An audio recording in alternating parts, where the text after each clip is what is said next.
The scene opens.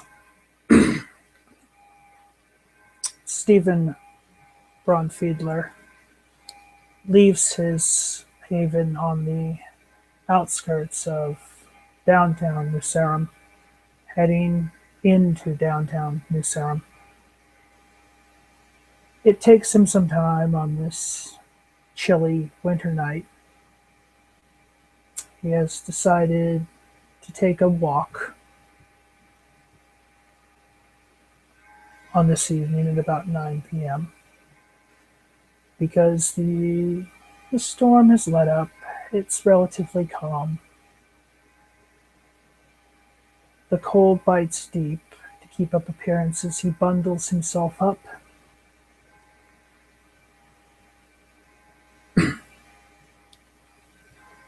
After a bit of walking, he finds himself in the historic district of New Sarum,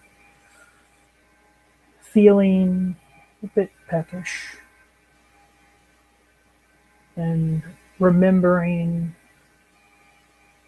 what he was told so many years ago about hunting and feeding.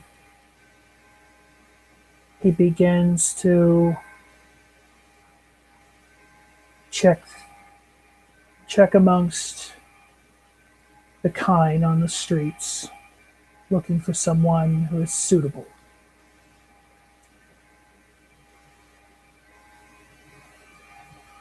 Couple people he approaches, asks them for directions. They return in kind with just that information. He bids them a good evening and he continues walking.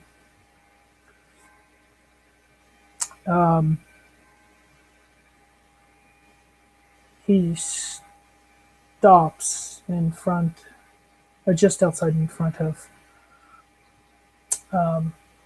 one of the museums in this area of New Sarum. And he sees a woman in about 35 sitting on a bench outside this museum reading a book. He approaches and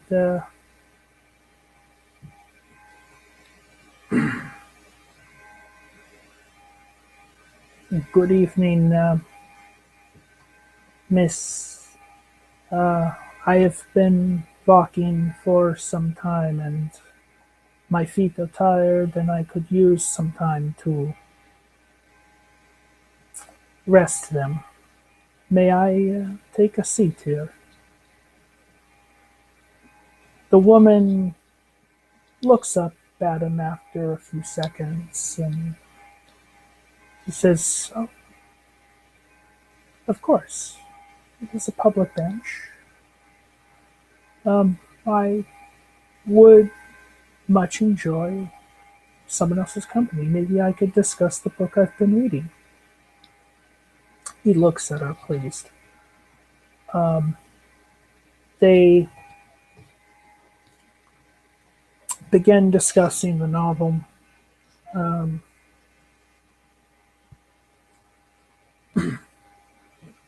Apparently by a local author.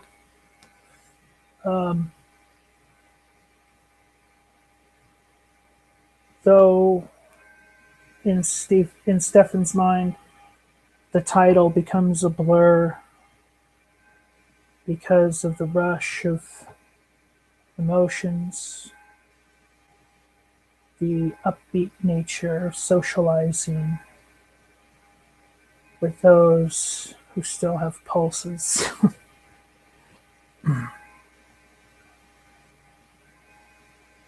He begins to wonder a little bit.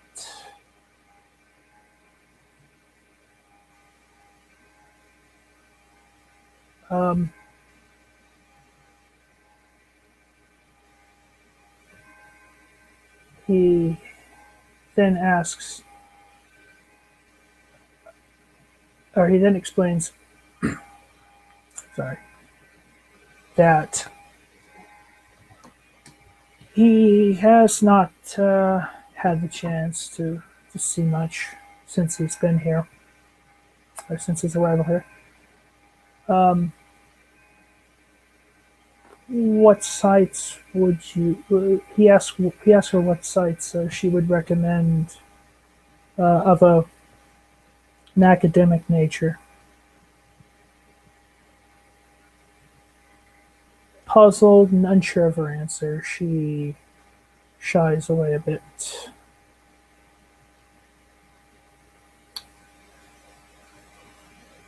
Um, they discuss various topics, some local current events in the past few weeks.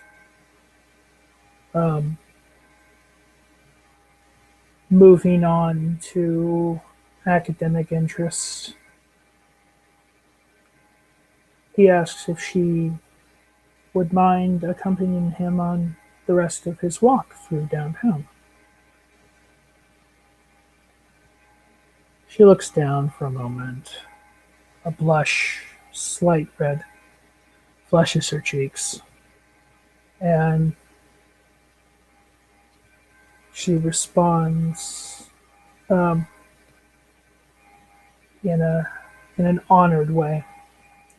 They get up, they begin walking, um, passing through some areas of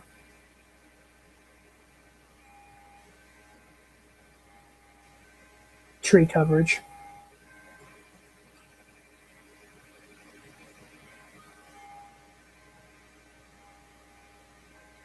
He gets to a point where the excitement, the exhilaration, the upbeat sensations in his psyche course through the VTMYTE in his clotted dead veins. He tells her, "It has been a pleasure," puts his hand out as if to receive hers, to grace her with the honor of a kiss. Um, but I must be parting. Something comes over her. Perhaps it was something in Stefan's voice, something soothing, something comforting, something altogether beautiful, serene. She puts her hand out in a dainty fashion. He takes it, and when his lips reach her hand, he presses ever so gently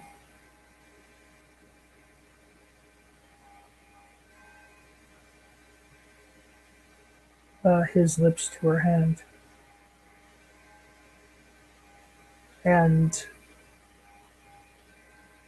getting up after this,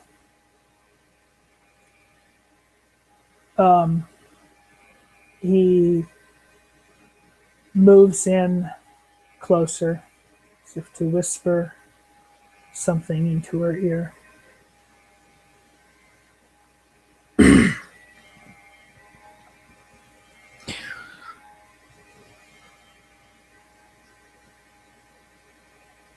I am very happy to have had the pleasure of your company on this fine, albeit cold evening. Be safe, or get home safe. I do very much sense that we will see each other again.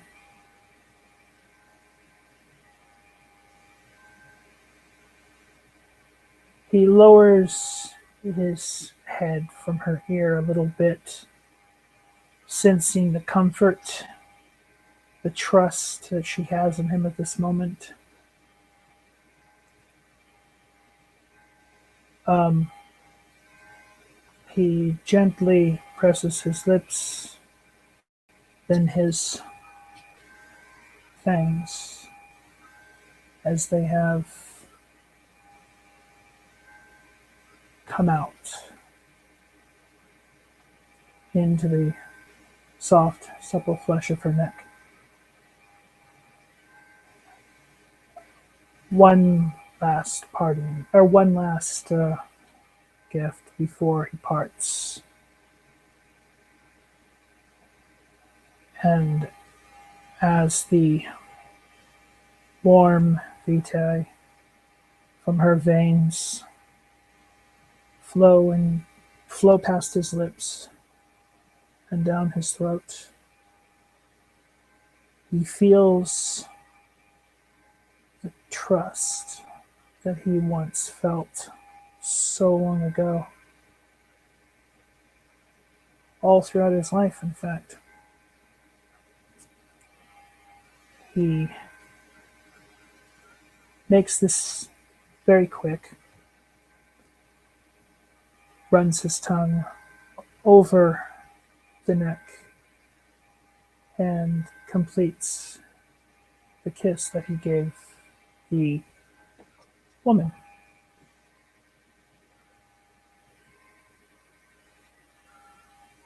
He then pulls back and gives her a courteous and fluid bow of respect and crosses the street at the intersection, not too far from where they had parted. He continues walking through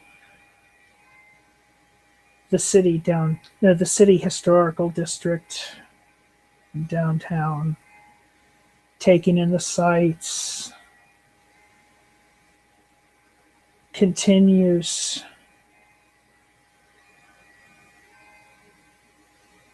his nightly jaunt into the more upbeat areas, the more socially live spots, like that of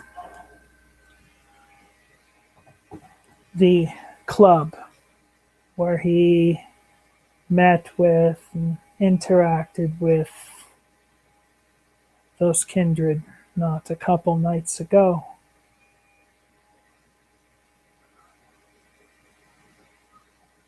He continues through the downtown area.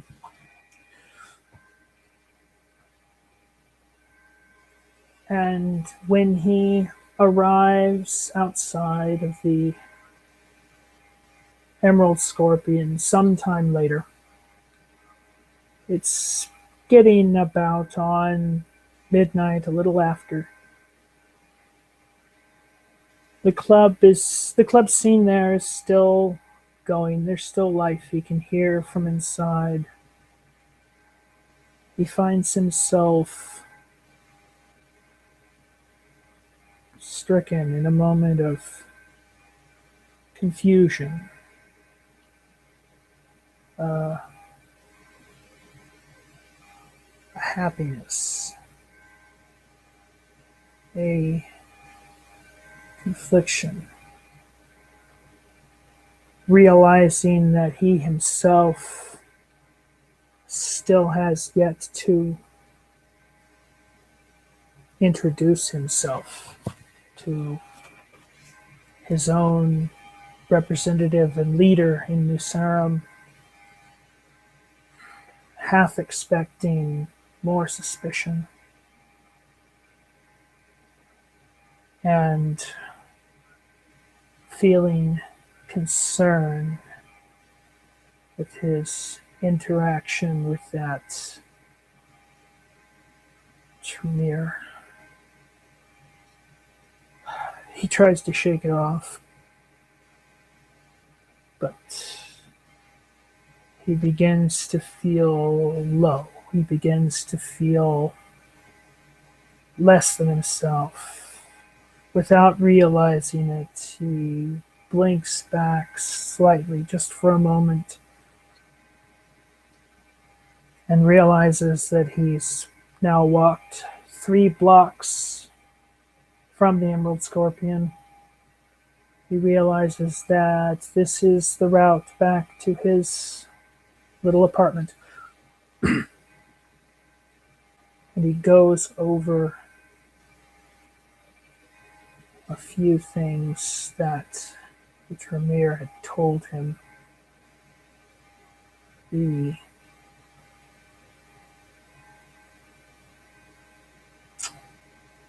violent, uncouth, uncivilized commentary, the physical acts, almost retributive he feels. Hatred, confliction he felt just talking with him, just being in the man's presence. He realizes the unease at this point.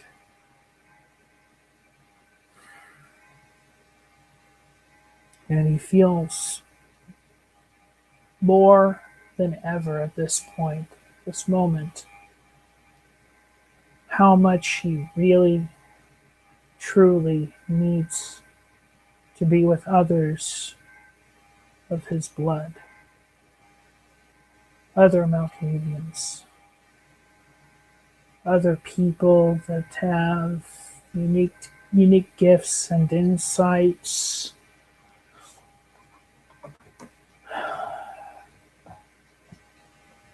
He continues walking,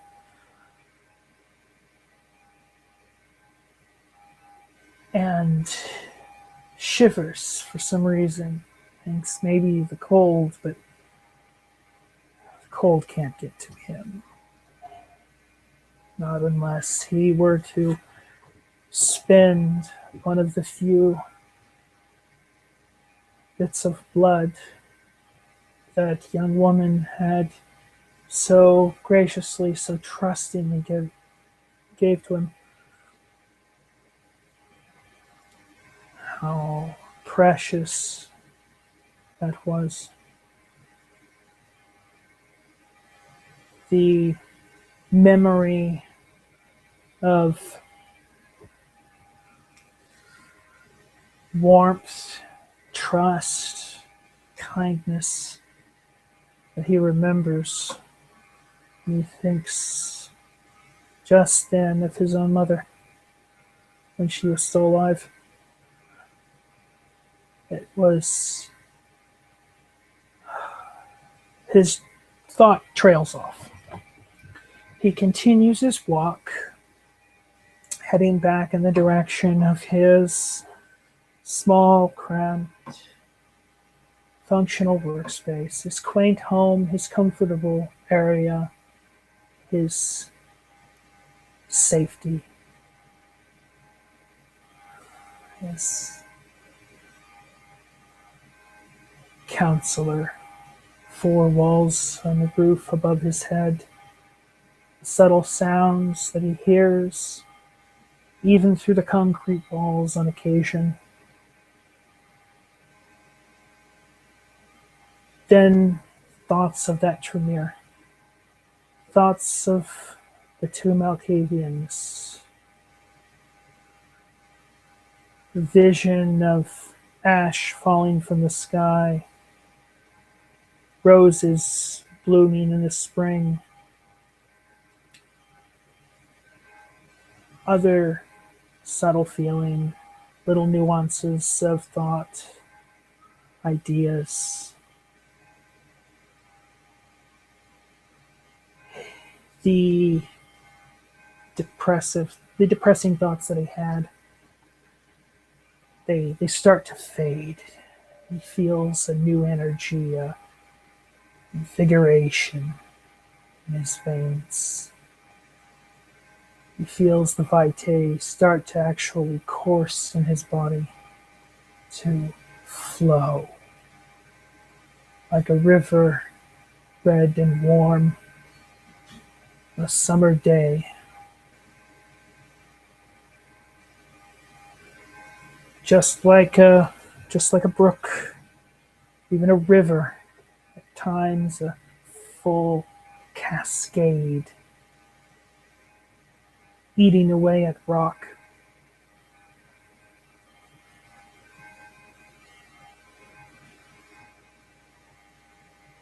He passes by a couple other places, realizing that his pace is quickened in his invigoration, his eagerness to get back home and perhaps use these thoughts to plan something he did not know what, does not know what. Within the next hour or so, he arrives back at his haven.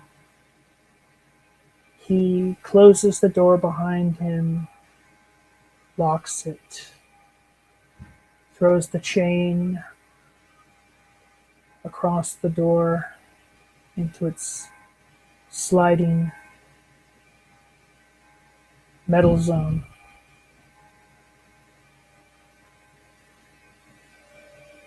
Walks over to his desk and sits down. Slides his chair over to his record player and puts on a classical piece. Doesn't know what he's going to play, doesn't know what he's going to hear. He just knows he needs something to keep his focus. When the music starts playing, he slides his chair back in front of his desk and opens a notebook, takes a pen, and starts to jot down these ideas. And he begins recounting the events of his night, his walk, his interactions, his thoughts. And his plans